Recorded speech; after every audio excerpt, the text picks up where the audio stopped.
ଜୟ ଜଗନ୍ନାଥ ସାଙ୍ଗମାନେ ଆଜିର blog start ହେଲା। ସାଙ୍ଗର ମୋର ବାହାରି ପଡ଼ିଲୁ ରାମଲିଙ୍ଗେଶ୍ୱର ପାର୍କ ଯିବା ପାଇଁ।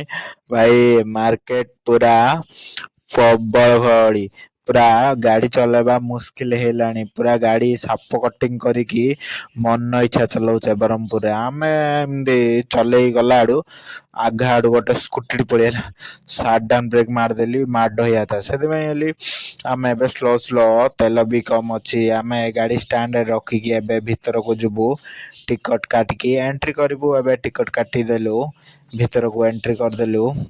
ଭାଇ ନଜାରା କିଛି ଆଲାଗେ, ପୁରା ଫଟୋ ଭିଡ଼ିଓ ଆଉ ଲାଇଟିଂ ବି ମସ୍ତ ଅଛି। ରାମଲିଙ୍ଗେଶ୍ୱର ନାଁ ବି ମସ୍ତ ଦେଇଛେ, ଆଉ ସମସ୍ତେ ବୁଲିବାକୁ ଏଇଠିକି ଆସୁଛନ୍ତି।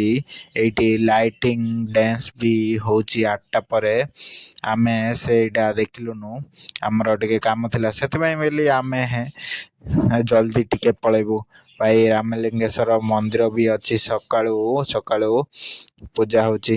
ଭାଇ ଲାଇଟିଂଟା ପୁରା କେରକେରା, ପୁରା ମସ୍ତ ଲାଗୁଛି। ଭାଇ ଏ ଉପରେ ରହିକି ମାର୍କେଟଟାକୁ ଦେଖିଲେ ପୁରା ବବାଲିଆ ଦଉଛି, ଆଉ ସେ ବନ୍ଧ ବି ବଢ଼ିଆ ଅଛି।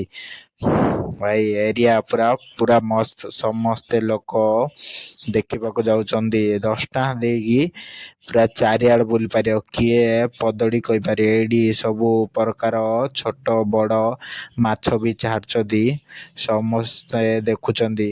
ଆଉ ବଗ ଆଉ ସବୁ ଅଛି। ଆମେ ଏବେ ଦେଖିକି ଘରକୁ ରିଟର୍ନ ହେଇଯିବୁ, ଗାଡ଼ି ଷ୍ଟାଣ୍ଡରେ ରଖିଦେଇଛୁ। ମୋ ଭିଡ଼ିଓ ଯଦି ଭଲ ଲାଗିବ like comment share subscribe bail icon ଦବାଇ ଦିଅ ସାଙ୍ଗମାନେ। ନେକ୍ସଟ ଭିଡ଼ିଓରେ ଅଲଗା ଏଣ୍ଟରଟେନମେଣ୍ଟ ଖୁସି କରିବି ସାଙ୍ଗମାନେ।